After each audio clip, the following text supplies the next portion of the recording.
మనకు మా మామగారికి ఇష్టం. హలో అండి, నమస్తే. వెల్కమ్ టు స్వాతి ముచ్చట్లు. ఈరోజు మా ఇంటికి మాడపడుచు వాళ్ళు అత్తమ్మ మామయ్య వచ్చులు అనమాట. సో నిన్న నైట్ మా అల్లుడిని యూకేకి పంపించి రిటర్న్ ఇక్కడికే తీసుకొచ్చేసాము. సో నైట్ ఇంకా బయటే తినేసి వచ్చాము. ఇంకా ఎర్లీ మార్నింగ్ లేవగానే నైట్ కోసం అని చెప్పేసి నేను బోండా ప్రిపేర్ చేశాను అనమాట. సో పిండి రెడీ పెట్టేశాను.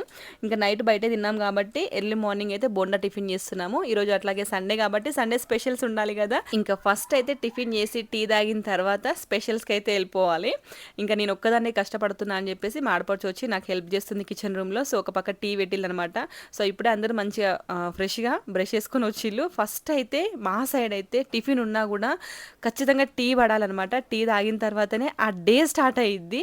టిఫిన్ బ్రేక్ఫాస్ట్ చేసిన తర్వాత మళ్ళొకసారైనా టీ తాగుతారు, కానీ మొదటనైతే ఫస్ట్ బ్రేక్ఫాస్ట్ డైరెక్ట్గా చేయరు, టీ ఉండాల్సిందే. ఇంకా నేనైతే పక్కన బోండా వేస్తున్నాను, ఇటు పక్కన చట్నీ కూడా ప్రిపేర్ చేస్తున్నాను. మా వాళ్ళు ఎవ్వరు వచ్చినా కూడా ఫస్ట్ నేనైతే టిఫిన్ సెక్షన్ అంతా నేను తీసుకుంటాను. లంచ్ ఒకవేళ స్పెషల్గా ఐటమ్స్ ఏమైనా చేయాలి అంటే వాళ్ళకే చెప్తాను అనమాట. సో రెగ్యులర్గా మేము ఇంట్లో చేసుకుంటాం కాబట్టి మా చేతి ఫుడ్ మేము తినడం కన్నా వాళ్ళతో వండించి తింటే కొంచెం టేస్ట్ వేరేలా ఉంటుంది కాబట్టి హ్యాపీ ఫీల్ వస్తుంది.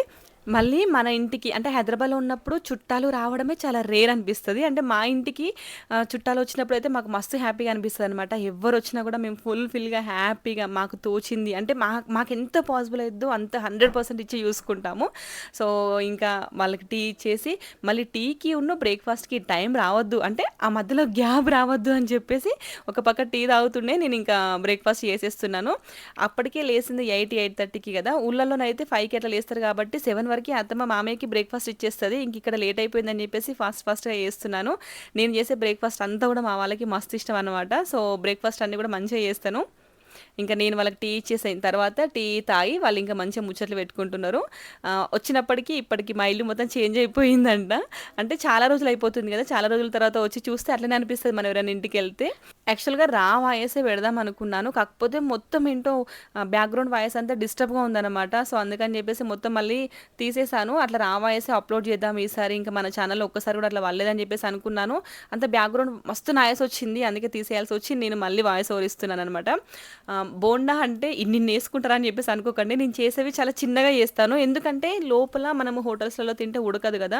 సో అట్లాంటి ప్రాబ్లం ఇంట్లో ఉన్నప్పుడు రావద్దు అని చెప్పేసి ఆ బోండాని నేను చిన్నగా వేస్తాను అనమాట. లైక్ కొంచెం పొంగడాల కంటే పెద్దగా ఉంటాయి, పొంగడాలు కాదు సారీ, ఏంటి పునుగుల కంటే కొంచెం పెద్దగా వస్తాయి అంతే. అప్పుడైతే లోపల కూడా ఈవెన్గా కుక్ అవుతాయి అని చెప్పేసి బోండా అంతే సైజులో వేస్తాను. సో ఈజీగా ఒక్కొక్కరం 8-9 అట్లా పెట్టుకొని తినేస్తాము. మేమందరము తినేసినాము. మా బ్రేక్ఫాస్ట్ టైం అయిపోయి మేము లంచ్ ప్రిపేర్ చేస్తున్న టైంకి మా బన్నుగారు లేస్తారనమాట. మీ ఇంట్లో కూడా ఆడపిల్లలు అంతేనా? అసలు ఎంత లేపినా లేవదు. అదే స్కూల్ ఉందనుకోండి, స్కూల్ టైంలో మాత్రం మార్నింగే లేస్తుంది. ఇంకా బ్రేక్ఫాస్ట్ అయితే చేసి మళ్ళీ ఒకసారి టీ తాగేసిన తర్వాత మా హస్బెండ్ వాళ్ళు బయటికి వెళ్ళి తలకాయ బొక్క తీసుకొచ్చిళ్ళు. మా ఫేవరెట్ అంటే నార్మల్గా చికెన్ మటన్ ఎక్కడికి వెళ్ళినా తింటాం కాబట్టి తలకాయ బొక్క లాంటివి, బోటి అట్లాంటివన్నీ కూడా అత్తమ్మ వస్తేనే తీసుకొస్తాము. ఇంకా ఫ్రెష్ కావడానికి ముందే అన్ని మసాలాలన్నీ కలిపి పెడితే వచ్చే వరకు మంచిగా మసాలాలన్నీ కూడా కరికి పట్టేస్తాయని చెప్పేసి మొత్తానికైతే మొత్తం కలిపేస్తున్నాను. అత్తమ్మే అంతా కుక్ చేస్తుంది ఇప్పటికీ కూడా. ప్రతి ఒక్కటి అంటే ఈవెన్ మాడపడుచు వండినా మేము వండినా కూడా ఏది ఎంత వేయాలి, కారం కానీ పసుపు, ఉప్పు, ధనియాల పొడి, అంటే మేము డైలీ ఇంట్లో వండుకున్నా కూడా తను వచ్చి కిచెన్ రూమ్లో ఇది ఇంత క్వాంటిటీగా వేయండి అని చెప్తే దానికి ఒక సాటిస్ఫాక్షన్ అనమాట. మళ్ళీ మా అత్తమ్మ దగ్గర నేను అలవాటు చేసుకుంది ఏంటంటే రెగ్యులర్గా ఇప్పుడు ఏమైనా కర్రీ తీసుకొచ్చామనుకోండి, ఆ కర్రీ మొత్తము పొద్దునకి సాయంత్రానికి కలిపి వండేస్తాం కదా మనము, అట్లా అస్సలు మా అత్త వండదు. సో కలిపిన కర్రీలో కొంచెం తీసి పక్కన పెడుతుంది. అది ఓన్లీ అంటే మార్నింగ్ మట్టుకు ఎంత కర్రీ క్వాంటిటీ సరిపోతుందో అంత వండిస్తుంది అనమాట. ఇప్పుడు ఇది ఈవినింగ్ వండాలి అంటే బాక్స్లో తీసి పక్కన పెడుతుంది కదా. సో ఈవినింగ్కి అంటే మార్నింగ్ కొంచెం గ్రేవీ లాగా పెట్టుకున్నా కూడా ఈవినింగ్ ఫ్రై లాగా అట్లా చేసి పెడుతుంది అనమాట. అందుకే నాకు ఒకటి సూపు ఒకటి ఫ్రై అట్లా చేయడం బాగా అలవాటు అయిపోయింది అత్తమ్మ ద్వారాని. ఇంకా దాన్ని కూడా కొంచెం తీసి పక్కన పెట్టి ఈవినింగ్కి ఫ్రై చేసుకుందామని చెప్పేసి సైడ్కి పెట్టేశాను. ఇంకా నేనేమో ఉల్లిగడ్డ, కొత్తిమీర, పచ్చిమిర్చి అవన్నీ కట్ చేస్తున్నాను. మా అత్తమ్మ ఉంటే ఉల్లిగడ్డ కూడా కట్ చేసేటప్పుడు పైన పొర ఉంటుంది కదా, అసలు అది కూడా తీయనీకి ఒప్పుకోదనమాట. సో చాలా జాగ్రత్తగా కేర్ఫుల్గా ఉండాలి. మనమేమో ఫాస్ట్గా వంటలు చేస్తాం కాబట్టి పైన కొంచెం అంటే ఉల్లి పొర రెడ్ మీద కొంచెం కింద వైట్గా వస్తుంది కదా, అదైనా తీసి ఇట్లా నార్మల్గా టకటక కట్ చేస్తాం కదా. మా అత్తమ్మ అట్లా కూడా ఒప్పుకోదు. అంటే ప్రతిదీ కూడా చాలా నీట్గా పద్ధతిగా చేస్తుంది. ఇంకా మేము నాన్ వెజ్ వండిన స్మెల్ వచ్చేసింది. ఇది మాడపడుచు వాళ్ళ డాగ్ అనమాట. సో లూసీ దాని పేరు. ఆ నాన్ వెజ్ స్మెల్ వస్తే కిచెన్ రూమ్లోకి వచ్చి పడుకుంది, ఎప్పుడెప్పుడు అయిపోయిద్దా, ఎప్పుడెప్పుడు తిందామా అని చెప్పేసి. ఇంకా కర్రీ వండి పక్కన పెడదాము కాసేపు. అదంతా మసాలా పడుతుంది అనుకున్నాం కానీ మా లూసీ పాప ఆగేటట్టు లేదు. అందుకని చెప్పేసి ఇంకా కర్రీ అయితే వండడం స్టార్ట్ చేశాను. నేను ఒక్కటే చెప్తాననమాట ఈ కుక్కర్ల గురించి. అసలు నేను తీసుకుంది ఒక 6 months బిఫోరే, కానీ ఈ కుక్కర్లో అయితే మొత్తం ఎక్కడికెక్కడికి పాటు ఊసిపోతుంది. అందుకే కొంచెం బ్రాండెడ్ తీసుకోవాలని చెప్పేసి అనుకుంటున్నాను. ఏ బ్రాండ్ బాగుంటుంది కామెంట్ చేయండి. ఇంకా మేము ఎప్పుడు తలకాయ తీసుకొచ్చినా కూడా బ్రెయిన్ వస్తుంది కదా, చాలామంది ఆనియన్ కట్ చేసి ఆ బ్రెయిన్ని ఎగ్ ఫ్రై లాగా ఫ్రై చేస్తారు. సో అట్లా కూడా బాగానే ఉంటుంది. నాకు మా పేరెంట్స్ సైడు అంటే మా పుట్టింటి సైడు అట్లా వండుకుంటే తినడమే అలవాటు. బట్ మా అత్తమ్మ వాళ్ళ ఇంటికి అయితే ఎప్పుడైతే వచ్చానో బట్ అత్తమ్మ ఈ స్టైల్లో చేస్తుంది అనమాట. ఎప్పుడైతే మనం తలకాయ కూర కర్రీలో వేసేస్తామో ఆ తర్వాత ఈ బ్రెయిన్ ఉంటుంది కదా దాన్ని క్లాత్లో కట్టేస్తుంది అనమాట. ఆ క్లాత్లో కట్టి కర్రీ కుక్ అవుతున్నప్పుడు ఆ కర్రీలో వేసేస్తుంది. ఇట్లా కూడా టేస్ట్ చాలా బాగుంటుంది. మా పిల్లలకి అట్లనే అలవాటు అయిపోయింది. మా పిల్లలు చిన్నగా ఉన్నప్పుడు, నేను ప్రెగ్నెంట్తో ఉన్నప్పుడు అయితే తలకాయ కూర మస్తు తినేదాన్ని. మా మామయ్య అప్పుడు వాళ్ళు భూపాలపల్లిలో జాబ్ చేస్తుండే అనమాట. మస్తు తీసుకొస్తుండే ఎవ్రీ వెనస్డే కానీ సండే కానీ ఖచ్చితంగా తలకాయ తింటుండే.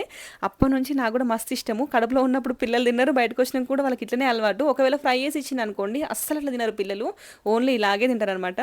ఇంకా మా అత్తమ్మ దగ్గర ఇంకొకటి అలవాటు చేసుకోవాల్సింది ఏంటంటే, మనం కర్రీ అంతా కూడా ఇట్లా మనం వేస్తాం కదా పైన, కలబెట్టేటప్పుడు కూడా అంటే గంజుకి కానీ దానికి కానీ, ఇప్పుడు మా అత్తమ్మ చేయి పెట్టలేదు, నేను ఊడ్చి పెడుతున్నా కాబట్టి అక్కడ దగ్గరుండి అంటే కరెక్ట్గా మొత్తం ఊడ్చి పెడతాను, లేదా చేతికున్న రసం అది కూడా పోవద్దు అనమాట ఇంచు.